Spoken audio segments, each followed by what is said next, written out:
നമസ്കാരം. കഴിഞ്ഞ ഒരു 2-3 വീഡിയോകളിൽ മ്യൂച്വൽ ഫണ്ടുകളെ പരിചയപ്പെടുത്തിക്കൊണ്ട് സംസാരിക്കുകയുണ്ടായി. മ്യൂച്വൽ ഫണ്ടുകളിൽ നിക്ഷേപിക്കാൻ ആഗ്രഹിക്കുന്നവർക്ക് വേണ്ടിയാണ്. എല്ലാ ആളുകളും മ്യൂച്വൽ ഫണ്ടുകളിൽ നിക്ഷേപിക്കണമെന്ന അഭിപ്രായമാണ് എനിക്കുള്ളത്.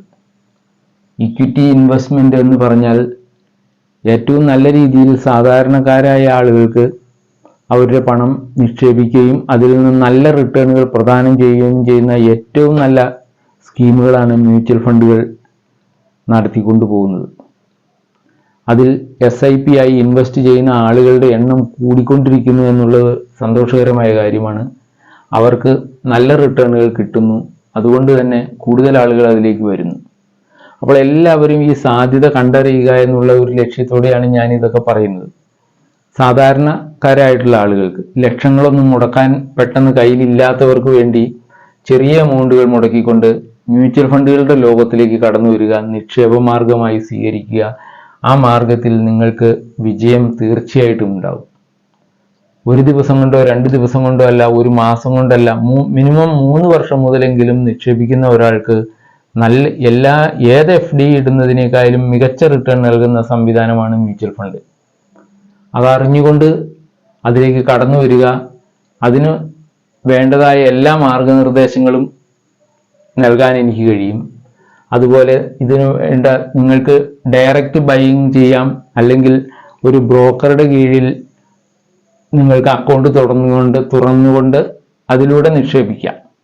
DP അക്കൗണ്ട് തുറക്കുന്നതിനൊന്നും ഒരു വിഷമവുമില്ല ഈ കാലത്ത്. എല്ലാം ഓൺലൈനിൽ നിങ്ങളുടെ സ്മാർട്ട് ഫോണിലൂടെ എല്ലാവർക്കും അക്കൗണ്ട് തുറക്കാവുന്നതാണ്. അതിനുള്ള സംവിധാനം ഞാൻ ചെയ്തു തരുന്നതാണ്. വാട്സാപ്പിൽ ബന്ധപ്പെട്ടാൽ മതി. അതിനുള്ള നമ്പറുകളൊക്കെ ഡിസ്ക്രിപ്ഷനിൽ കൊടുക്കുന്നുണ്ട്. ഈ ആഴ്ച ആദ്യം തന്നെ മ്യൂച്വൽ ഫണ്ടുകളിലേക്ക് ജൂൺ മാസത്തിലുണ്ടായ ക്യാഷിന്റെ വരവിനെ കുറിച്ച് ഈ mutual fund association of India എന്ന് പറയുന്ന സംവിധാനമുണ്ട്. അവർ അതിൻ്റെ കണക്കുകളെല്ലാം എല്ലാ മാസവും പുറത്തുവിടും.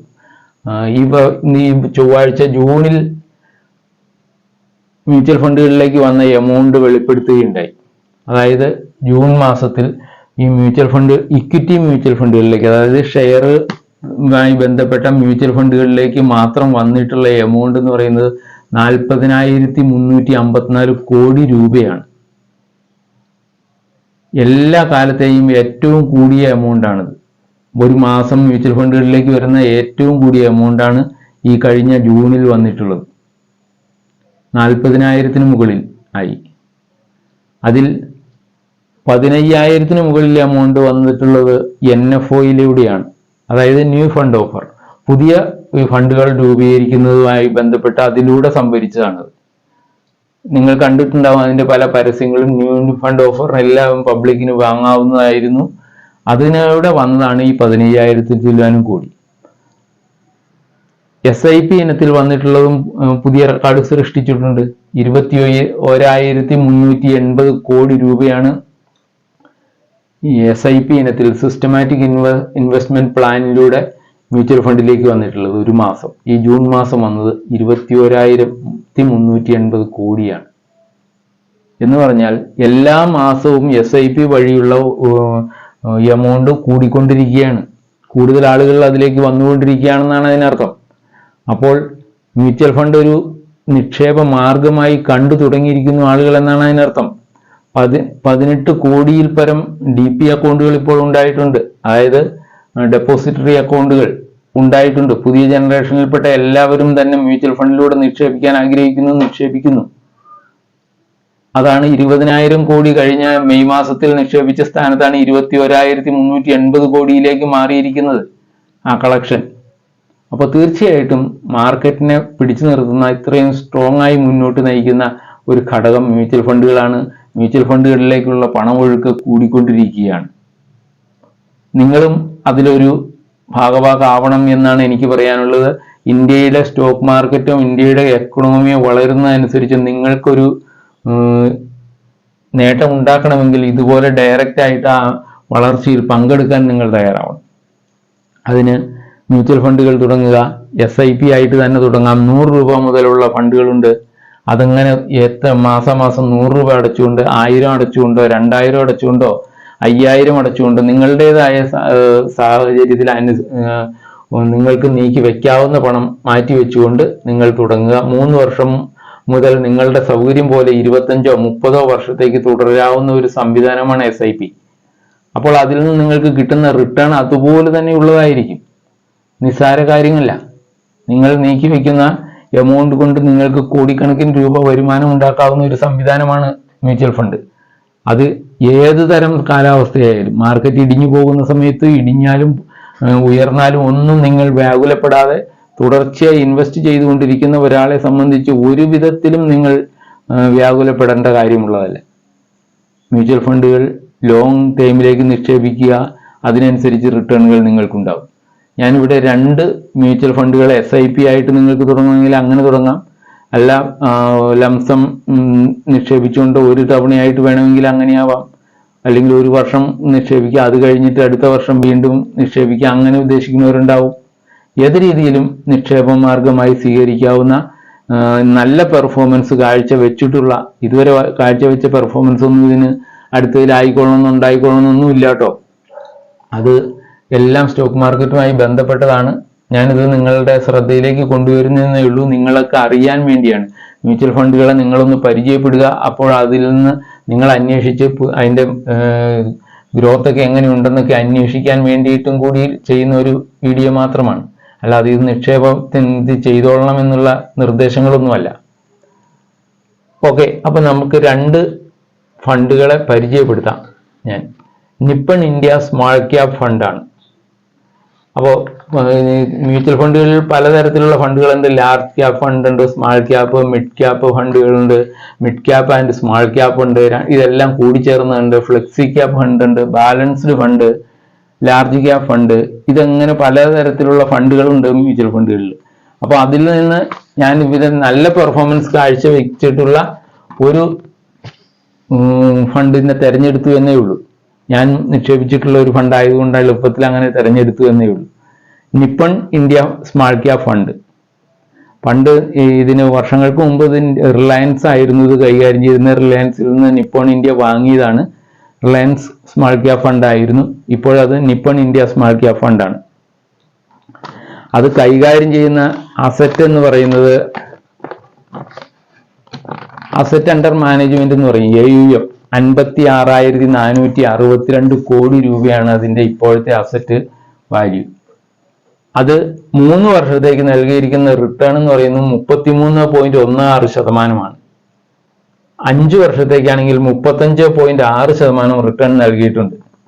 10 വർഷത്തെ റിട്ടേൺ നോക്കിയാൽ 24.96% റിട്ടേൺ നൽകിയിട്ടുണ്ട് നിപ്പൺ ഇന്ത്യ സ്മാൾ ക്യാപ് ഫണ്ട്. അതിന്റെ പോർട്ട്ഫോളിയോയൊക്കെ നിങ്ങൾക്ക് ഇത് സെർച്ച് ചെയ്താൽ കാണാവുന്നതാണ്. ഞാൻ അതെല്ലാം വായിച്ച് സമയം കളയുന്നില്ല.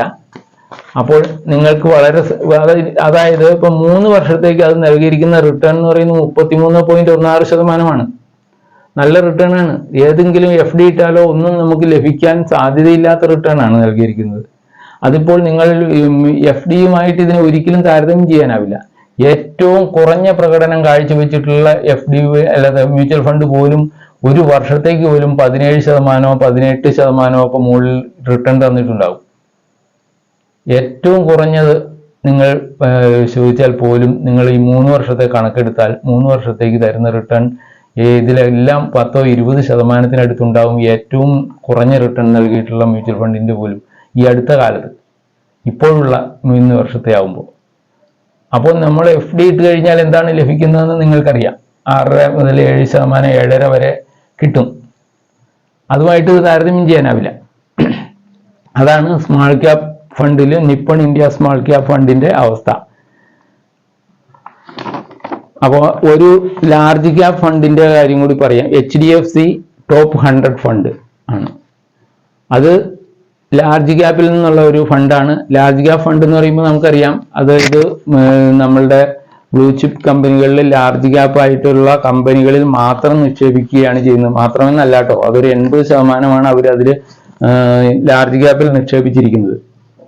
ബാക്കി ഉള്ളത് അവരുടെ സെലക്ഷൻ അനുസരിച്ച് സ്മാൾ ക്യാപ്പ് ഉണ്ടാവും, ചിലപ്പോൾ മിഡ് ക്യാപ്പ് ഉണ്ടാവും. അങ്ങനെയുള്ള മാറ്റങ്ങൾ അവർ വരുത്തുന്നുണ്ട്. ഈ ചെറിയ എൻ്റെ പേരനുസരിച്ചുള്ള എല്ലാം അത് തന്നെ ആവുകയില്ല. അതിലാണ് ടോപ്പ് പ്രയോറിറ്റി എന്ന് മാത്രം. 75% ആണെങ്കിൽ 75%ഓളം അത് തന്നെയായിരിക്കും. അതായത് ഇപ്പോൾ സ്മാൾ ക്യാപ്പിൽ 75% സ്മാൾ ക്യാപ്പ് ഫണ്ടുകളായി ഷെയറുകളായിരിക്കും. ഇതിനകത്താവുമ്പോൾ 80%ഓളം അവർ എടുത്തിരിക്കുന്നത് ലാർജ് ക്യാപ്പ് ഫണ്ട് തന്നെയാണ്. അപ്പൊ അതിന്റെ റിട്ടേണിന്റെ കാര്യം പറഞ്ഞാൽ 3 ഇയേഴ്സിൽ അത് റിട്ടേൺ നൽകിയിരിക്കുന്നത് 21.85% HDFC ടോപ്പ് 100 ഫണ്ട്. 5 ഇയറിന് നൽകിയിരിക്കുന്നത് 17.51% റിട്ടേൺ നൽകിയിട്ടുണ്ട്. 10 ഇയർ ആകുമ്പോൾ നൽകിയിരിക്കുന്നത് 15.11%. അപ്പോൾ ഇതാണ് HDFC ടോപ്പ് 100 ഫണ്ട്. അതിന്റെ ഇന്നത്തെ NAV എന്ന് പറയുന്നത്, ഈ കഴിഞ്ഞ ദിവസങ്ങളിലെ NAV എന്ന് പറയുന്നത് 1127.11 NAV എന്ന് പറഞ്ഞാൽ അന്നത്തെ ട്രേഡ് ചെയ്യുന്ന വാല്യൂ ആണത്, നെറ്റ് അസറ്റ് വാല്യൂ. അതിപ്പോൾ ഒരു യൂണിറ്റിന്റെ വിലയാണത്. നിപ്പോൺ ഇന്ത്യ സ്മാൾ ക്യാപ് ഫണ്ടിന്റെ ആണെങ്കിൽ അതിന്റെ ഒരു യൂണിറ്റിന്റെ വില 175.90 ആണ്. അതായത് ഒരു യൂണിറ്റിന്റെ NAV എന്ന് പറയുന്നത് 175.90 ആണ് നിപ്പോൺ ഇന്ത്യ സ്മാൾ ക്യാപ്പിന്റെ വാല്യൂ. അതുപോലെയാണ് ഇപ്പൊ HDFC ടോപ്പ് 100 ഫണ്ടിന്റെ NAV എന്ന് പറഞ്ഞാൽ 1127.11 ആണ്. അത് നൽകിയിരിക്കുന്ന റിട്ടേൺ പറഞ്ഞില്ല, 10 വർഷത്തെ റിട്ടേൺ എന്ന് പറഞ്ഞാൽ 15.11% റിട്ടേൺ നൽകിയിട്ടുണ്ട്. അപ്പൊ ഈ ഫണ്ടുകൾ നിങ്ങൾ ശ്രദ്ധിക്കുക. ഈ ഫണ്ടുകളുടെ പോർട്ട്ഫോളിയോ ഒന്നും ഞാനിപ്പോൾ പറയുന്നില്ല, അതിന് കൂടുതൽ സമയം എടുക്കുന്നതുകൊണ്ടാണത്. നിങ്ങൾക്ക് നോക്കിയാൽ കാണാവുന്നതാണ്. ഈ ഫണ്ടുകൾ സെർച്ച് ചെയ്താൽ നിങ്ങൾക്ക് അതിന്റെ പോർട്ട്ഫോളിയോ എല്ലാം കാണാൻ പറ്റും. അപ്പോൾ അതിനനുസരിച്ച് നിങ്ങളൊന്ന് സെർച്ച് ചെയ്ത് നോക്കുക. നിക്ഷേപിക്കാൻ ആഗ്രഹിക്കുന്നവർ അതിന് എല്ലാവിധ നിരീക്ഷണങ്ങളും ചോദ്യങ്ങളും എല്ലാം ചോദിച്ച് അറിഞ്ഞതിന് ശേഷം മാത്രം നിക്ഷേപിക്കുക. ഇത് നിക്ഷേപിക്കാനുള്ള ഒരു നിർദ്ദേശമൊന്നുമല്ല. നിങ്ങൾ ഇതിനെക്കുറിച്ച് അറിയുക. അതൊരു SIP ആയി തുടങ്ങുന്നുള്ളവർക്ക് അങ്ങനെ ചെയ്യാവോ എന്ന് നോക്കുക, അല്ലെങ്കിൽ ലംസം പേയ്മെന്റ് നടത്തുന്നവർക്ക് അങ്ങനെ ആവാം. മാർക്കറ്റ് എന്നും ഉയർന്നുയർന്നു പോവുകയാണ്. അതിനനുസരിച്ച് ശ്രദ്ധയോടെ ചെയ്യേണ്ട കാര്യങ്ങളാണ് ഇതൊക്കെ. മ്യൂച്വൽ ഫണ്ടുകളിൽ ലംസം നിക്ഷേപിക്കുന്നുണ്ടെങ്കിൽ അത് മാർക്കറ്റ് ഒന്ന് ഇടിയുന്ന സമയത്ത് നിങ്ങൾ അതിന് തയ്യാറാവുകയായിരിക്കും ഏറ്റവും നല്ല കാര്യമെന്ന് ഞാൻ പറയുന്നു. Okay, thank you. എല്ലാവർക്കും നന്ദി. ഇതിനെ ശ്രവിച്ച എല്ലാവരെയും നന്ദിയോടെ സ്മരിച്ചുകൊണ്ട് നിങ്ങൾ സബ്സ്ക്രൈബ് ചെയ്യുമെന്ന് ഉറച്ചു വിശ്വസിച്ചുകൊണ്ട് നിർത്തുന്നു. Thank you.